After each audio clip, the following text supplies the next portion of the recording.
আসলে আমাদের গ্রামের ভাষায় একটা কথা আছে না, সুখে থাকতে পুঁতে গিলাই। ঠিক তেমনই গ্রামের কিছু চাচাতো ভাই করে দেখতেছি বর্তমান আওয়ামী লীগ নিয়ে, মানে আওয়ামী লীগ তাগো এটা, আওয়ামী লীগ তাগো হেডা, আওয়ামী লীগ আবার ফিরে আইবো বাংলাদেশে, হাসিনা আবার আইবে।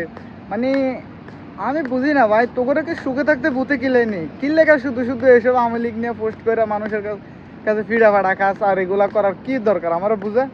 তোরা কি এই জিনিসটা বুঝছ না যে আওয়ামী লীগ সরকার ক্ষমতা থাকা অবস্থায় তারা ফোলাফাইনের প্রতি যেরকম জুলুম করছে, যেরকম ইয়া করছিল, অত্যাচার অবিচার করছিল, আমরা যদি এরকমের 100 ভাগের 1 ভাগও করি না, তাহলে এরকম পোস্ট করা তো দূরের কথা, এলাকাও থাকতে পারতি না। কি মনে করস মানে সরকার গঠন হয়ে গেছে আজকে 6 মাস হয়ে গেছে কই, এর লেগে মনে করো যে মানুষ সব কিছু ভুলে গেছে? বিষয়টা আসলে এমন না।